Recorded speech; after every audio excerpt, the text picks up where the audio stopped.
Dan and Sue are police officers in London.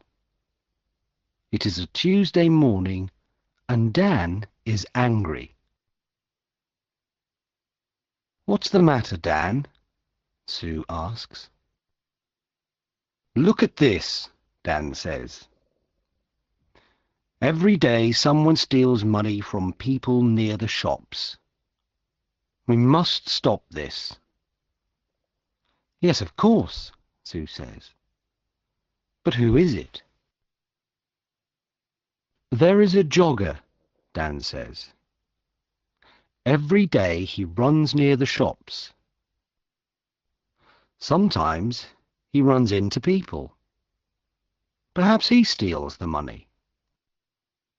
"OK," Sue says. "Let's go to the shops. Perhaps we can see this jogger." They sit upstairs in a window over the shops. Dan has a radio. They watch the people in the street. "Look," Sue says. "There's the jogger." The young man runs into an old woman and she falls down. The jogger puts his hand on the old woman's arm. "I'm sorry," he says. "Can I help you? Here's your bag." Then a young woman shouts at him. "Don't run here," she says. "It's dangerous. Go away." The young man runs away. Dan talks in his radio. "Quick! Stop him. He's running up North Street." A police car stops the young man in North Street. "Are you okay now?" Sue asks the old woman. "Yes, thank you." "Where is that nice young woman? I can't see her now." "Have you got all your money?" Sue asks. The old woman looks in her bag.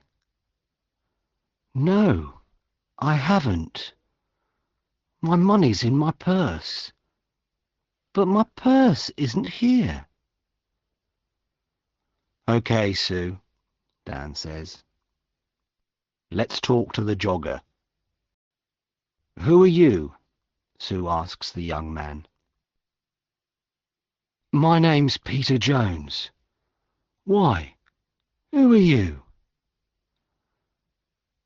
"We're police officers." "Why do you go running past the shops every day?" "Why not? I like running." "OK," Dan says. "Let's look for the money." "What money?" Peter Jones asks. "What are you talking about? I never take money with me when I run." Dan looks for the money, but he cannot find any. "Can I go now?" Peter Jones asks. "OK," Dan says angrily, "but don't come back." "Why not?" Peter asks angrily. "I live here, and I'm not doing anything wrong." He runs away. "What do we do now?" Sue asks. "Where is the old woman's money and her purse?" "I don't know," says Dan. "Somebody has it. But who?" Dan and Sue go back to the shops. "I don't understand," Dan says. "The jogger hasn't got the money, so we must look for someone different." "Look," Sue says. "There's a TV camera over that shop door. Perhaps that can help us." They go into the shop and watch the video. "Look," Sue says. There's the old woman. She's getting money from the bank and putting it into her purse. Now she's putting the purse into the bag. Stop the video there, says Dan. Now, look carefully. Is anybody watching her? There are a lot of people in the street, Sue says. I'm not sure. Is it that man with the long hair? Perhaps, says Dan. Let's go on. What happens next? They watch the video. The jogger runs into the old lady. He stops and helps her. She shouts at him and he runs away. Then a lot of people come and help the old lady. Look, Sue says. The long-haired man has her arm. Yes, but that woman has her bag, Dan says. What's she doing with it? Oh, I can't see. There's a man in front of her. Listen, I have an idea, Dan says. You go to the bank tomorrow and take some money out. Why is that a good idea? Sue asks. Because we can watch you, Dan answers. Get a lot of money from the bank and let everybody in the street see it. Take a radio too, so you can talk to me. Okay, Sue says. We can do that tomorrow morning then. Next day, Sue goes to the bank. Dan is watching with another policeman, Jim. They have radios. I'm getting the money now, Sue says. That's good, Sue, Dan says on his radio. Now let everybody see it. Sue drops the money near her feet. People in the street look at her. Look, there's the man with the long hair, Jim says. He's picking up the money. Shall I arrest him? No, wait, Dan says. Watch. The man picks up the money and gives it to Sue. Here you are, he says.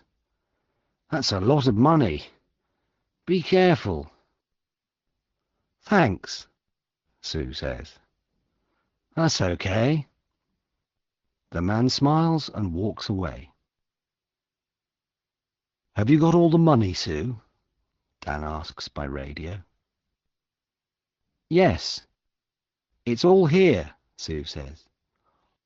What can I do now? Buy some things in the shops and then walk slowly down the street, Dan says. We're watching you. Sue buys some apples, milk, and bread.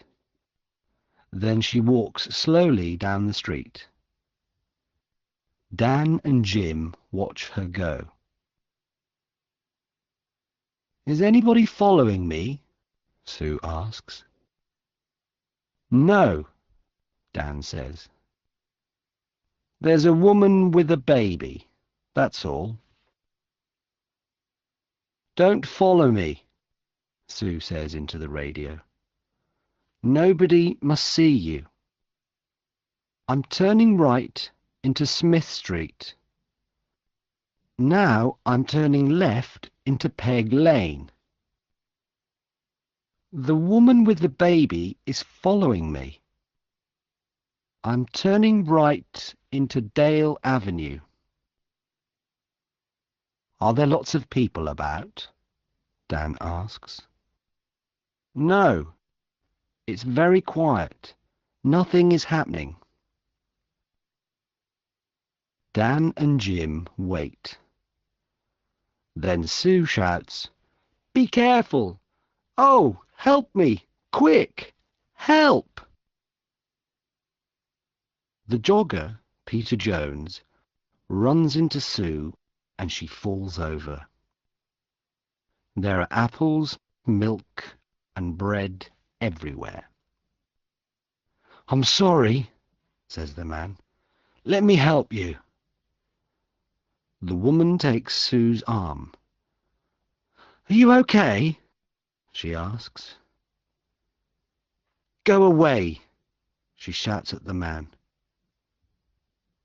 But he sees the radio in Sue's pocket.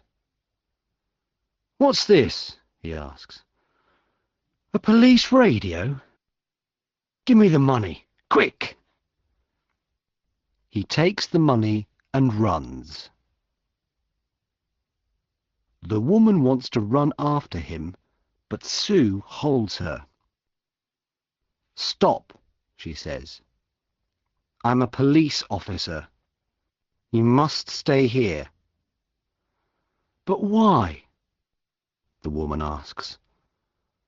"I want to help you. That man has your money. I haven't got it." "Is he your friend?" Sue asks. "Where does he live?" "I don't know," the woman says. "I don't know him." "Who are you?" Sue asks. "Where do you live?" "Linda. Linda Wilkes. I live at 14 Old Street." Dan runs up to Sue. "Are you okay?" he asks. "Yes, I'm okay," she says. "Go on, Dan. Run." Sue calls a police car on her radio. Dan runs after Peter Jones. "Jim, he's turning left into Dock Lane," he shouts. "Can you see him?" "I can see him, but he's running very fast," Jim says.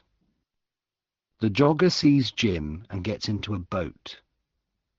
Jim runs to the river and gets into the boat too. "Stop," Jim says. "I'm a police officer. Oh, no!"